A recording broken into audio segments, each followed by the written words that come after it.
E se você ainda é novato aqui na Escolinha de Discípulos, confira sua inscrição e ative o sino das notificações para ser avisado de toda vez que eu for postar vídeo novo aqui no canal, ok? Não se esqueça de conferir a sua presença aqui com seu gostei, tá bom? Eu tô parecendo aquele tiozão mesmo de escola, sinceramente. E a nossa aula de hoje será conhecendo a palavra de Deus. Na aula anterior foi conhecendo a Deus, não é? E agora será conhecendo a Bíblia, que é a palavra de Deus. A Bíblia, ela significa um conjunto de livros sagrados e também pode ser designado como escrituras. E se você também conhece algumas comparações aí na própria Bíblia, ela é comparada como uma lâmpada, a espada, um pão, mel ou água, e entre outras coisas, é a própria verdade em si. A Bíblia, ela é o livro mais lido, editado e discutido em todo o mundo. Você parou para prestar atenção que nós somos tão fáceis de acreditar na mídia, nos jornais, nos panfletos de revistas e questionamos a palavra de Deus? O autor da Bíblia é Deus e o seu real intérprete, Espírito Santo, e tema central, Jesus Cristo. Para nós poder entender melhor sobre isso, nós precisamos saber um dos motivos da Bíblia ter sido escrita, não é? Foi uma das formas de Deus ter se achegado ao homem, não é? Através da escrita. E para que o homem possa entender e conhecer melhor a Deus. Mas com certeza dá para se achegar muito mais perto do que apenas na escrita da palavra de Deus. Basta você querer se achegar mais a Deus. Olha aqui um detalhe. Não tem como uma pessoa dizer ser servo de Deus se não conserva a sua própria palavra, não é? Não tem como dizer, eu sou servo de Deus. Não. Se você não conserva a palavra de Deus, você não tem nada a ver como servo ou filho de Deus, não é? E amar o teu próximo é a mesma coisa. Não tem como amar o próximo sem amar a Deus. Não tem como amar a Deus sem amar o teu próximo. Vamos levar para uma relação mais concreta. Como você vai amar a Deus que você não vê, se você nem ama o seu próprio irmão que você vê todos os dias, não é? Da mesma forma é a palavra de Deus. Você está vendo aqui, você pode ter acesso livre e poder desfrutar da palavra, por enquanto, não é? Que mais na frente esse acesso vai ser escasso. E o que eu estou querendo falar vai ser assunto para uma aula mais futura. E para você que está manuseando a Bíblia agora, eu vou dar aqui um passo a passo básico aqui sobre a Bíblia, ok? E se eu esquecer de algum detalhe aí, é só escrever aqui nos comentários, tá bom? Primeiro, como foi dito aqui, que a Bíblia é um conjunto de livros, não é? E nesse conjunto de livros, a Bíblia tem uma divisão que é chamada de Velho Testamento e o Novo Testamento, que nós também podemos chamar de antes de Cristo e depois de Cristo. Como nós podemos ver aqui na tabela, você pode ser direcionado aqui também através dos índices. Eu ia esquecendo aqui. Para você poder compreender a palavra de Deus, porque a palavra de Deus não foi feita para contender, mas sim para compreender. Então vamos fazer o seguinte: toda vez que você for ler um versículo bíblico diário, ok? Você vai ter que orar primeiro, pedindo discernimento, que é entendimento, não é, da palavra de Deus. Aí, depois de ler esse versículo, você vai orar de novo para agradecer pela palavra, tá bom? Antônio, o que são essas linhas sublinhadas aqui na minha Bíblia? O que significa elas aqui? Isso aqui na minha Bíblia é até marcada de um pouco acinzentado. Esses versículos aqui marcados na nossa Bíblia, elas querem dizer as promessas de Deus para o seu povo. Então vamos ver aqui alguns dos livros do Antigo Testamento, que são, por exemplo, aqui os livros Pentateucos, que são 5. O Gênesis, Êxodo, Levítico, Número e Deuteronômio.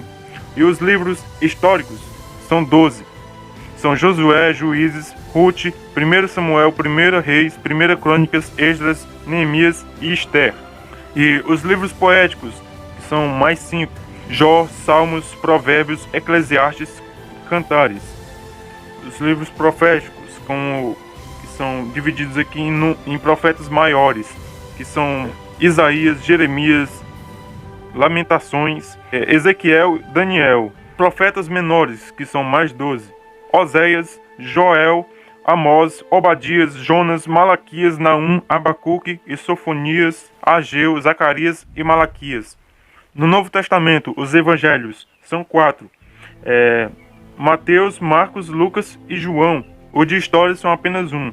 Atos dos Apóstolos. E as epístolas paulinas, que são Romanos, 1 e 2 Coríntios, Gálatas, Efésios, Filipenses, Colossenses, 1 e 2 Tessalonicenses, 1 e 2 Timóteo, Tito e Filemon. Epístolas gerais, que são mais 8. Hebreus, Tiago, 1 e 2 Pedro, 1 e 2 e 3 João e Judas. E o livro profético, que é Apocalipse. E me digam aí nos comentários, o porquê que as pessoas têm receio de ler o livro de Apocalipse. O significado de Apocalipse é revelação, para aqueles que pensaram que significa fim do mundo ou alguma coisa parecida. Mas não. Se você ver aqui no próprio livro do Apocalipse, do capítulo 1, verso 3, que diz assim, que bem-aventurado aqueles que leem e aqueles que ouvem as palavras da profecia e guardem as coisas que estão escritas, pois o tempo está próximo. Pois o inimigo, ele quer que você tenha medo, ele coloca esse medo no seu coração. E por quê? Porque no livro de Apocalipse, ele revela, já está falando, revelação. E o que ele revela? Ele revela não só o plano de salvação para nós, coisa que ele tem mais raiva ainda. E outra que também revela a derrota de Satanás, né? A derrota dele. Quem gostaria que alguém lesse um livro da sua própria derrota? É claro que ele vai ficar tinhoso, ele não vai ficar quieto, óbvio, né? Por isso que ele quer botar medo e incertezas, discussões a respeito desse livro. Mas bem-aventurados sois vós que leem, ou pelo menos aqueles que ouvem, né? Para aqueles que não sabem ler. Se você pelo menos ouvir a palavra, já é uma coisa, não é? Para você ter uma ideia do poder das Escrituras, que a influência da Bíblia na vida de um cristão pode reproduzir uma fuga da corrupção, do pecado e das paixões desse mundo. A palavra de Deus, ela pode nos limpar do pecado.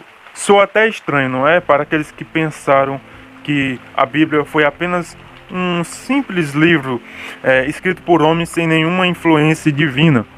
A Bíblia tão só foi escrita por homens, mas foi inspirada em Deus. Vamos ver uma coisa.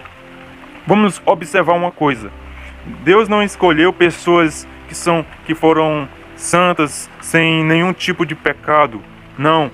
Deus escolheu pessoas que erraram na vida. Pessoas que também são sujeitas às paixões desse mundo tanto quanto nós.